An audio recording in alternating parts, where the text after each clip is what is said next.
Selamat pagi teman-teman, kita berjumpa lagi dalam modul berikutnya, masih tentang tema Change Management atau Managing Corporate Transformation Process. Bagaimana mengelola proses transformasi perusahaan dengan sukses. Ya, baru saja kita lewati video yang menceritakan berbagai ilustrasi, berbagai perusahaan yang gagal merespon perubahan sehingga termehek-mehek dan kinerjanya jeblok. Mudah-mudahan kantor Anda atau perusahaan Anda tidak seperti itu, Mas ya. Perusahaan Anda selalu responsif, ya, selalu bisa berubah sesuai dengan semangat zaman, sesuai dengan dinamika perubahan, dan kemudian bisa terus terbang menuju langit kejayaan. Nah, di dalam slide berikut ini ya, bisa Anda lihat di depan Anda ada 5 tahapan kunci yang kita perlu lakukan untuk membangun proses perubahan yang efektif. Ya. Jadi bagaimana proses perubahan itu dikelola dengan efektif, dikelola dengan maknyus supaya bisa berhasil. Nah, kita lihat di slide berikutnya ya. Jadi itulah 5 tahap proses perubahan secara efektif. Jadi yang pertama, Anda perlu melakukan apa yang kita sebut sebagai membangun kebutuhan untuk melakukan perubahan. Apa sih kebutuhannya? Ya. Yang kedua, menciptakan visi dan tujuan proses perubahan. Visi. Mau kemana Anda ya? Tujuan perubahan itu mau apa? Ya, mau ke langit atau mau ke Gunung Kidul atau mau ke New York? Ya. Yang ketiga, ini penting membangun dukungan untuk proses perubahan. Dukungan ini penting ini dari top management paling kunci ya. Kemudian ya tentu middle managementnya juga serentak membangun. Kalau Anda BUMN ya tentu juga dukungan dari external stakeholder ya, dari regulator, dari DPR dan seterusnya. Kalau Anda BUMN. Kemudian yang keempat, mengelola proses perubahan, bagaimana proses perubahan itu dieksekusi, diimplementasikan, tidak hanya muter bulet gitu ya, tidak pernah berhasil. Dan kemudian kelima, bagaimana kita memelihara momentum perubahan, Mas. Ya, momentum perubahannya kita kelola supaya bisa menjadi berhasil. Nah, mari kita coba bedah satu demi satu, Mas ya. Jadi yang pertama ini membangun kebutuhan untuk melakukan perubahan. Ya, jadi ini ada slide yang menarik. Ya, itu ada 3 elemen yang harus Anda lakukan. Menumbuhkan kesadaran untuk berubah, mengungkap gap antara situasi saat ini dengan yang dikehendaki, dan kemudian menyebarkan ekspektasi positif terhadap perubahan. Ya, jadi menumbuhkan kesadaran untuk berubah. Jadi kalau misalnya lingkungan Anda berubah, ya contohnya tadi ya sekali lagi ya, ketika Kodak gagal melakukan perubahan, mungkin sebenarnya banyak orang di dalam Kodak sendiri yang mau melakukan perubahan ya. Tapi mungkin mereka tidak terlalu keras ya menumbuhkan kesadaran itu, kesadaran untuk berubah atau mati, change or die. Ya, itu harus selalu diteriakkan. Ya, itulah kenapa Lee Kun Hee ini luar biasa ya. Tadi saya sudah cerita. Ini sekali lagi CEO Samsung ya, pemilik dan sekaligus CEO. Tapi sekarang sudah tua sehingga diganti anaknya. Ya, banyak orang yang tidak yakin anaknya bisa segemilang ayahnya ya, sehingga sekarang Samsung mulai goyah. Nah, Lee Kun Hee ini sang senior ini, bapaknya ini, ketika dulu mau melakukan proses transformasi Samsung dari perusahaan yang kelas rumahan ya, kelas inilah pembikin kulkas yang kurang bagus, menjadi perusahaan yang hebat, dan akhirnya mereka berhasil ya. Nah, ketika mereka sedang di puncak singgasana pun mereka memasang poster, Mas, besar. Tulisannya itu only the paranoid will survive. Ya, only the paranoid will survive. Hanya orang-orang paranoid yang bisa survive. Ini kalimat ini dari Andy Grove ya. Andy Grove ini pendirinya Intel, Mas. Pendiri, founder, dan CEO-nya Intel untuk waktu yang lama. Si Andy Grove ini pernah nulis buku mengenai corporate change, judulnya Only the Paranoid Will Survive. Hanya orang-orang yang paranoid yang bisa bersurvive. Nah, judul buku itu dijadikan poster, Mas, sama Lee Kun Hee dan dipasang itu di pabriknya, di pabrik Samsung sana, di Seoul sana, di Korea. Ya. Tulisannya besar, Only the Paranoid Will Survive. Nah, ini penting ini, Mas. Ya, jadi Lee Kun Hee mau memberikan pesan bahwa Anda harus menjadi paranoid.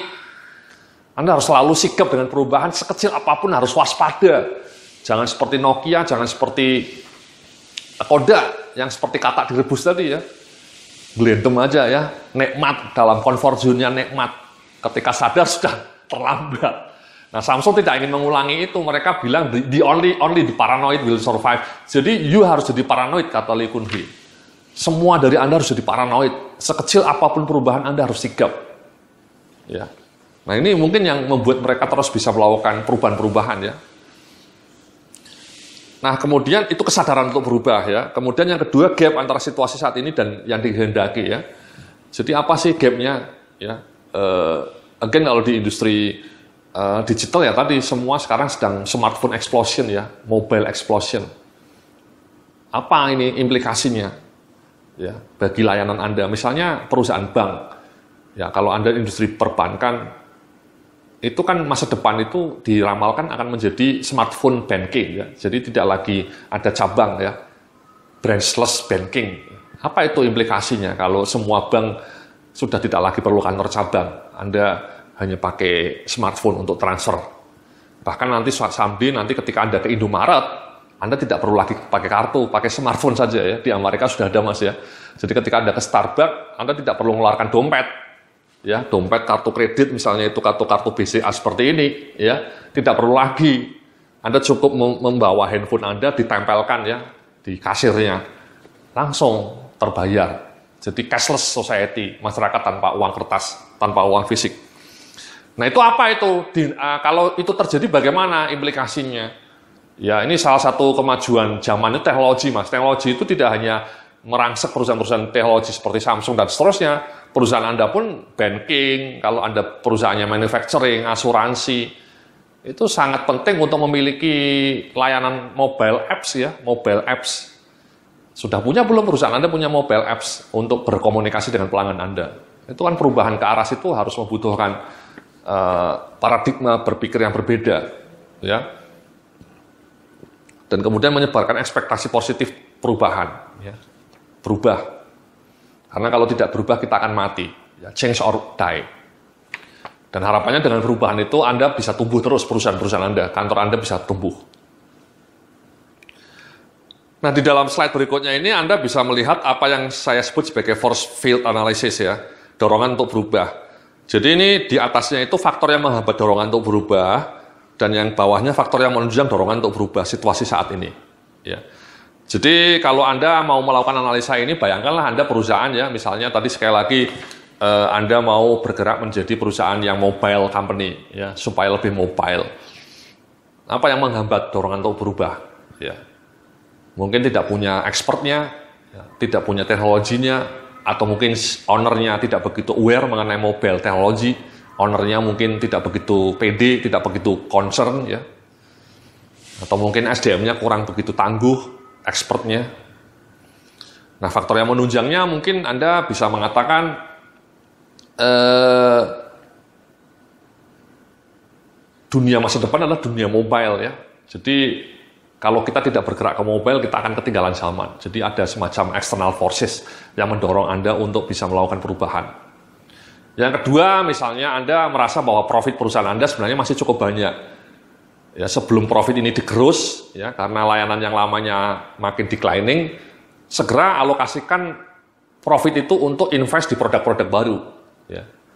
Jadi produk baru Anda akan muncul ketika produk lamanya sudah declining. Yang bahaya kan ketika produk lamanya declining, Anda belum punya pengganti. Sekali lagi seperti Kodak tadi ya. Mereka sebenarnya juga bikin kamera digital, ya, tapi sudah sangat terlambat. Jadi ketika produk analognya sudah hampir ke titik zero, mereka baru memiliki produk digital, jadi terlambat.